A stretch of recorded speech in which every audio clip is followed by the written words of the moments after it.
नमस्कार साथियों, आपका अपना YouTube channel online fact solution में स्वागत है। आज हम लोग स्टडी करेंगे सल्तनत काल में झारखंड में सल्तनत काल के दौरान हुई घटनाक्रम को एक एक करके हम लोग जानेंगे विस्तार पूर्वक, जो एग्जाम पॉइंट ऑफ व्यू से बहुत ही महत्वपूर्ण है। तो चलिए सबसे पहले शुरू करता हूँ। बख्तियार खिलजी ने 1206 ईस्वी में नदिया, ठीक है, नदिया जिला जो पश्चिम बंगाल में है, पर आक्रमण झारखंड से होकर ही किया था। बख्तियार खिलजी जो थे सल्तनत काल के, ठीक है, वह 1206 ईस्वी में नदिया जिले के जो बंगाल में है पर आक्रमण झारखंड से होकर किया था।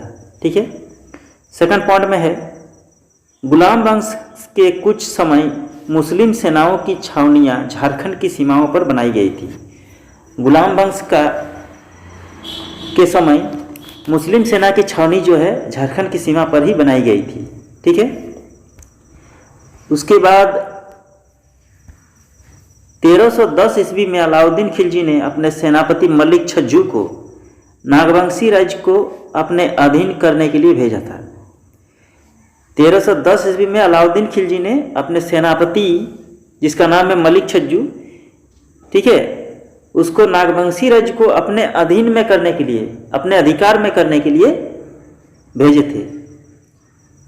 उसके बाद है अलाउद्दीन खिलजी का सेनापति मलिक काफूर। अलाउद्दीन खिलजी का सेनापति कौन है? मलिक काफूर। जब दक्षिण भारत के विजय के लिए निकाला तो वह झारखंड राज्य से होकर गुजरा था। अलाउद्दीन खिलजी का सेनापति जो है, जिनका नाम है मलिक काफूर, जब दक्षिण भारत के विजय के लिए निकला तो वह झारखंड राज्य से होकर ही गुजरा था। ठीक है, तो साथियों ये जो वीडियो है इसमें महत्वपूर्ण पॉइंट पर बात करूंगा, जिस एक पॉइंट में बहुत सारे क्वेश्चन बन सकता है, क्योंकि ये वन लाइनर है। विस्तार पूर्वक स्टडी करेंगे। उसके बाद देखिए, तुगलक काल के सिपह सालार मलिक बया ने हजारीबाग के चाय किला को जीतकर फतेह खान दोला को समर्पित किया था। हजारीबाग में चाय का किला इसे जीतकर फतेह खान दोला को समर्पित किया। ठीक है, किसने किया ना? तुगलक काल के सिपह सालार मलिक बया ने। उसके बाद है आपका फिरोज शाह तुगलक ने हजारीबाग के सतगावा क्षेत्र को बंगाल के शासक शमसुद्दीन शाह से जीतकर उसे बंगाल की राजधानी बनाया था।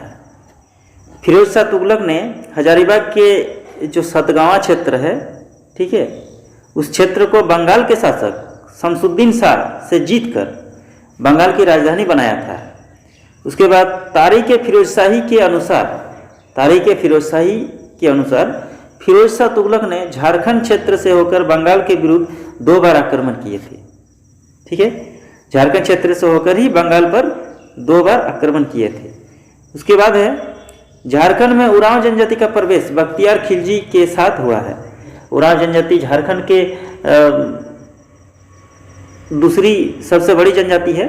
ठीक है, तो इसका प्रवेश जो है आपका बख्तियार खिलजी के साथ ही हुआ है। ठीक है, उरांव एवं मुंडा की भाषाओं में अरबी, फारसी तथा तुर्की भाषाओं के शब्द पाए जाते हैं। उरांव एवं मुंडा की भाषा में कौन कौन सा शब्द पाए जाते हैं? अरबी के, फारसी के तथा तुर्की भाषा के शब्द पाए जाते हैं। ठीक है, खिलजी काल में प्रचलित रहे चौधरी, खूट, मुकद्दम जैसे शब्द आज भी प्रचलित है। ठीक है, उसके बाद उड़ीसा के शासक कपिलेंद्र ने आक्रमण कर संथाल परगना तथा छोटानागपुर के एक बड़े हिस्से पर अधिकार कर लिया था। उड़ीसा के शासक, जिनका नाम था कपिलेंद्र, उन्होंने आक्रमण कर संथाल परगना में जो संथाल परगना तथा छोटानागपुर के एक बड़े हिस्से को अधिकार कर लिया था। ठीक है, उसके बाद श्री चैतन्य चरितामृत में झारखंड के भौगोलिक आकार का स्पष्ट वर्णन किया है।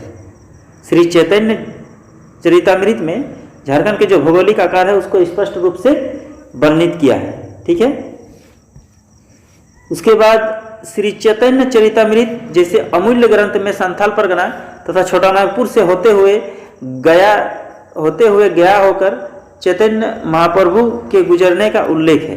ठीक है, श्री चैतन्य महाप्रभु जो है वह चैतन्य चरितामृत जैसे अमूल्य ग्रंथ है ठीक है, उसमें संथाल परगना तथा छोटानागपुर से होते हुए गया होकर चैतन्य प्रभु के गुजरने का भी उल्लेख है इसमें। ठीक है, उसके बाद श्री चैतन्य चरितामृत के अनुसार संथाल परगना के विभिन्न गांवों में उन्होंने ठाकुरबाड़ी की स्थापना की, और श्री चैतन्य चरितामृत के अनुसार बताया जा रहा है कि संथाल परगना के विभिन्न गांव में ठाकुरबाड़ी की भी स्थापना किया।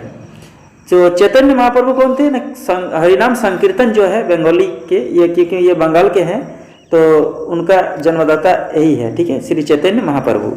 उसके बाद झारखंड में वैष्णव मत के प्रचार का श्रेय चैतन्य महाप्रभु को दिया जाता है। चैतन्य महाप्रभु किस मत के प्रचारक थे?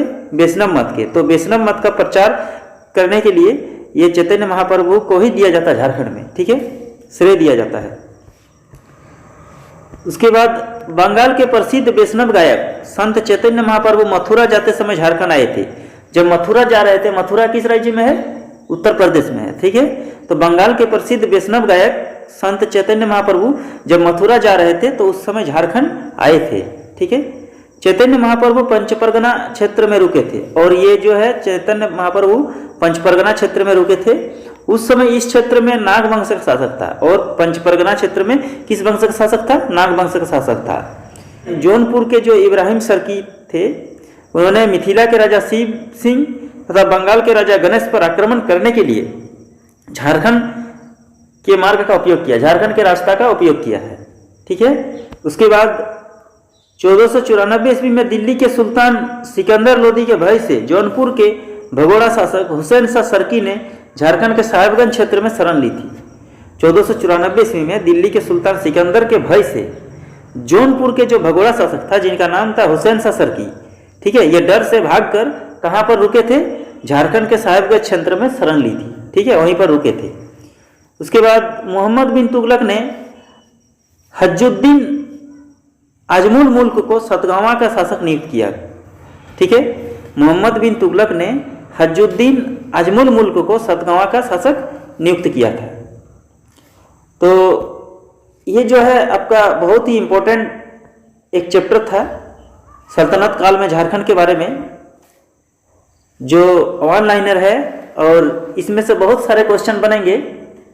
तो उम्मीद करता हूँ ये वीडियो आप लोग को अच्छा लगा होगा। अगर वीडियो अच्छा लगा तो वीडियो को लाइक कीजिए, अपने दोस्तों के बीच में ज़्यादा से ज़्यादा शेयर कीजिए, और अगर हमारे चैनल में आप नया है तो चैनल को सब्सक्राइब जरूर कर दीजिएगा। तो चलिए साथी, अब मिलते हैं नेक्स्ट वीडियो में। अब इसी तरह का वीडियो पाने के लिए तब तक प्रतीक्षा करें। ओके भाई, have a nice day, thank you.